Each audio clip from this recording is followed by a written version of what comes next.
श्री मनोहर लाल जी पूर्व मुख्यमंत्री, शायद आज उन्हीं की वजह से मैं इस मंच पर इस पार्टी में हूँ।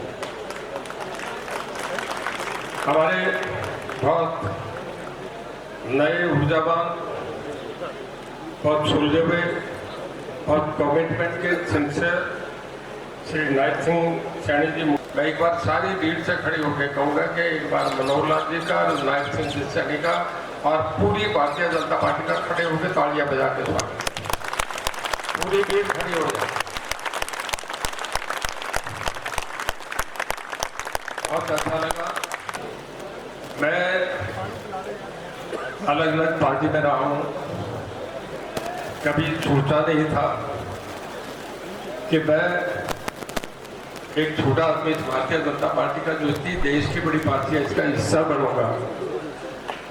और जिस तरीके से मुझे शामिल करा गया, ये मेरा सौभाग्य है कि इस तरीके का सम्मान शायद बहुत कम किसी को मिलता है।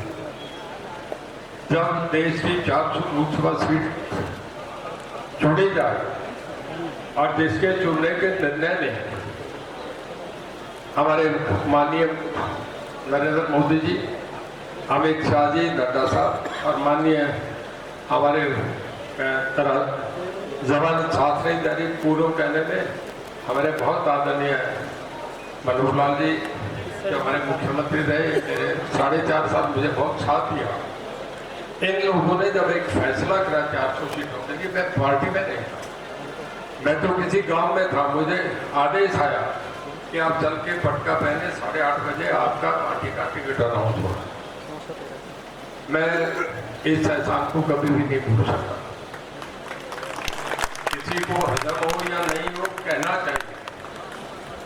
समझने में देर लगती है, पर समझेंगे सभी। देश में एक मूवमेंट होता है, कभी महात्मा गांधी का था, पूरा देश एक तरफा था, कभी जेपी मूवमेंट आया, आज नरेंद्र मोदी जी का एक मूवमेंट है जो दुनिया में सब जगह जिसका डंका बज रहा है।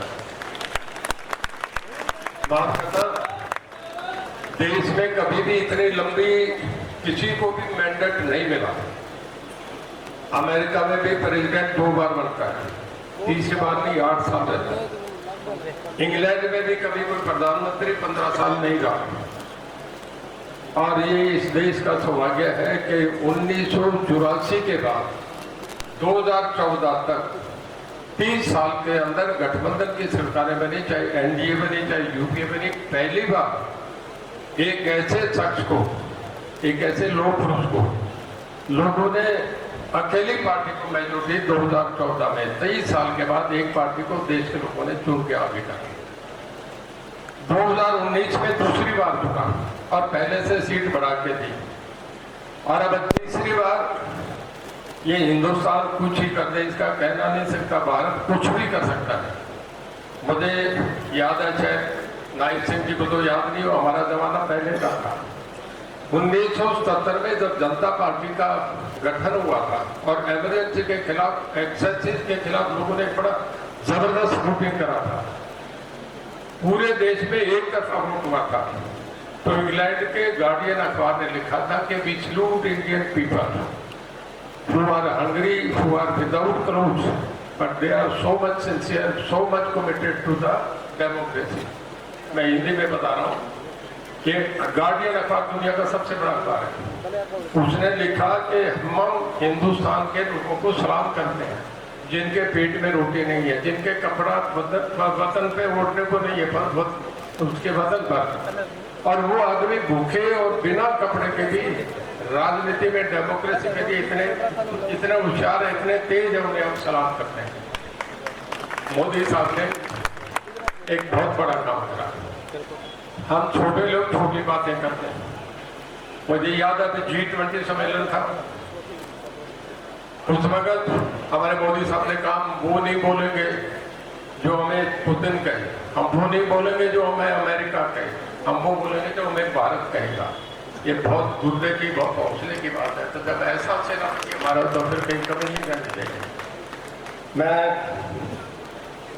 मैं पार्टी का, क्योंकि आप दोनों ने बोलना, बहुत लंबा नहीं बोलूँगा मैं, तो पूरे 2 महीने आपके बीच में रहूँगा, हर जगह पहुँचने की कोशिश करूँगा। मेरा आपसे लगाव रहा है वो थोड़ा बता दो। 2008 के बाद पिछले 16 साल में हर महीने की 5 तारीख को मैं हिसार ऐसा होता था, और आप जानते हैं कि 1,000 आदमी वहाँ रहता था। मैं सबको एक काम करके जाता था। ये मेरी आपसे कमिटमेंट। और इसी बार में आप इतनी भीड़ में उमड़ के आए हो, मैं विश्वास भरोसा दिलाता हूँ कि आज तो मैं एक छोटा कार्य करता हूँ। मैं आज भी बड़े आदमी की बात नहीं करूँगा। हमारे फादर साहब कहते थे कि गरीब से हाथ मिला लो, अमीर तो हाथ जोड़ के खड़े रहेंगे आपके। मैं तो उस पार्टी से निकल के आया। मैं आपको बताता हूँ, माननीय मनोहर लाल जी बैठे हैं, नायब सिंह जी बैठे हैं। एक कार्यकर्ता के रूप में इस पार्टी में कहीं भी किसी इम्तिहान की जरूरत पड़ेगी, रणजीत सिंह सबसे आगे खड़ा, कभी भी इससे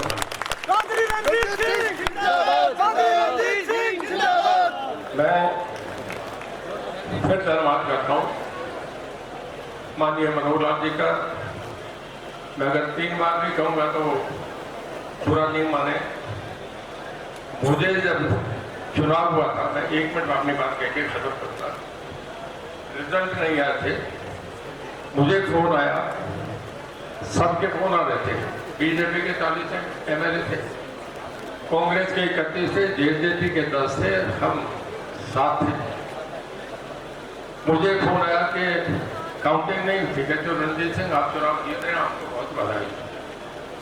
मैं कह दिया, माननीय मुख्यमंत्री जी, अगर प्रदेश का 1 नंबर आदमी इलेक्टेड, सबसे प्रदेश का बड़ा आदमी मुखिया मुझे ये कह रहा है तो मेरा विश्वास और मजबूत होता है। मैं आपका धन्यवाद करता हूँ। आप कहने लगे कि नहीं मुझे कुछ और कहना है। मैं कहने लगे जी हुक्म करें कि हमें अच्छे लोग साथ चाहिए। मैं कहने लगा जी एक बात सुन लो, मैं बहुत स्वाभिमानी आदमी हूँ। अगर कांग्रेस की 52 सीट आ गई, रिजल्ट तो कल आने हैं, और आपकी 37 हुई तो रणजीत सिंह को 37+1 लिख लेना। मैं 52 पे नहीं जाऊँगा। जिस पार्टी के मैं जिस खिड़की को छोड़ के आया, जहाँ मुझे टिकट नहीं मिले, मैं इतना खुददार आदमी हूँ कि उस टिकट पे दोबारा नहीं जाऊँगा। मैं आपके साथ खड़ा। और फिर मुझे कैबिनेट में मुझे दिया। मैं इससे अगला स्टेप कह रहा हूँ कि किसी आदमी को ऐसा सपना भी नहीं आ सकता कि मुझे कैबिनेट में लें और फिर उसके बाद कैबिनेट का इस्तीफा हो जाए, फिर अगली कैबिनेट ली जाए और उस कैबिनेट में मुझे तीसरे स्थान पे शपथ दिलाते थे। इससे ज्यादा विश्वास और भरोसा नहीं होता। तीसरा, अब जब आज मुझे पार्टी का टिकट मुझे दे दिया लोकसभा का, तो एक स्टेप से आगे स्टेप, ये मैं समझता हूँ कि शायद 1000 मीटर की दौड़ में भी इतने कदम तेजी से नहीं उठेंगे जो आपने मेरे कदम उठा दिए। मैं इसके लिए कि राज यही चलेगा, अगले 10 साल भी यही चलेगा। आगे भगवान जाने 20 साल तो क्या होगा, 15 साल होंगे, 10 साल फिर यही राज चलेगा। हरियाणा में ये रहेगा, दिल्ली में भी ये राज आएगा।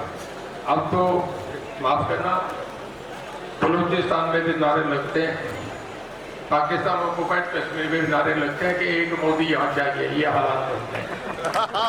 तो भाई ऐसे बहादुर सेनापति के साथ हम साथ में भी बढ़िया बात। तो मैं लंबा समय नहीं लेके मंच का, पूरी भारतीय जनता पार्टी का, जिन्होंने भी इसमें किरदार बन के मेरे लिए रोल निभाया, मुझे इस काबिल समझा, इस जगह पे लाने के लिए समझा, देश की पार्लियामेंट में ले जाने का समझा, मैं उन सबका भरोसा विश्वास देता हूँ कि कभी भी किसी काम पे भी पार्टी कहीं इस्तेमाल करेगी रणजीत सिंह, और रणजीत सिंह के औलाद सदा भारतीय जनता पार्टी करेगी। ये कह के मैं आपका सबका बहुत स्वागत करता हूँ। आप सबका बहुत धन्यवाद। जय